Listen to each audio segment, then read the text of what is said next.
Hello, Professor. Sorry, my dog started looking at me. So this week we're talking about building teams and team building and a team building activity. And as per usual, I'm sorry, I got distracted by my messy kitchen behind me.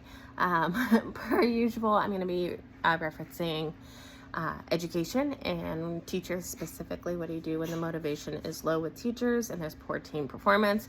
Which this is a perfect time of year to do that, because I don't know if you know this, but the week before Christmas, children are psychotic and it's crazy and it's busy and nothing is getting through and we're all exhausted by our own lives, which is why I'm doing this assignment at 10:21 on the night that it's due, because I sat through, and I kid you not, a 4-hour Christmas program on Friday night and have since been doing all of the holiday things, the way life goes. So teachers, we run low this time of year.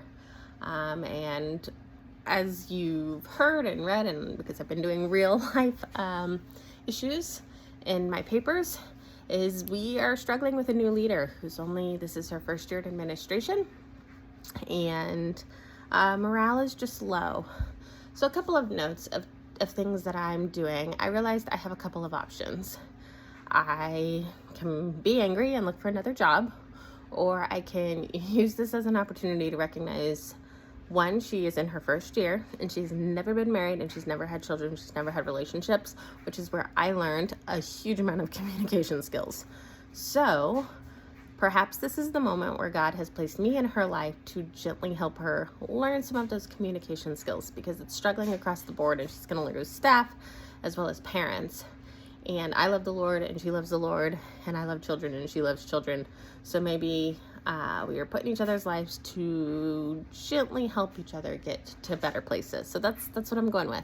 Two, I'm actually going to help her build relationships without her really knowing, by getting to know the board members better and building better relationships with my staff. So I'll be having dinner with a board member every month and their family and getting to know them, and the same with staff.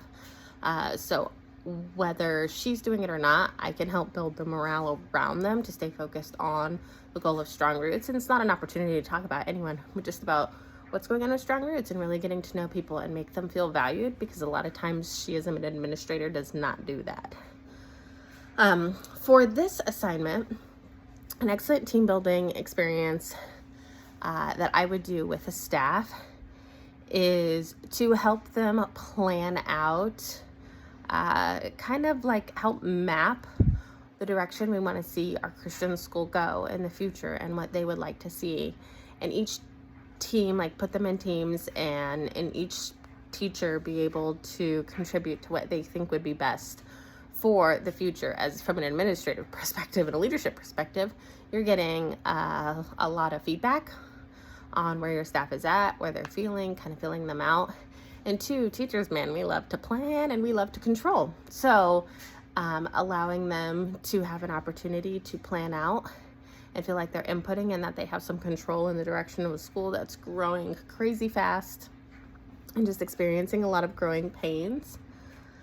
So in this scenario, the size and demographic of my team is a staff of 13 teachers at a small Christian rural school in rural Iowa.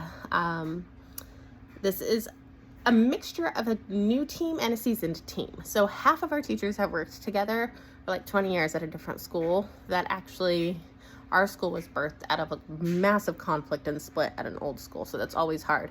So half of them are old and have worked together. They're not old, but they're seasoned teachers and they've worked together for a long time, and the other half is new. There is a foundation of trust with the established teachers, and we have a very solid board president whose leadership skills are impeccable, and he's very servant heart and oriented. So there's a lot of trust in him. Performance and motivational issues.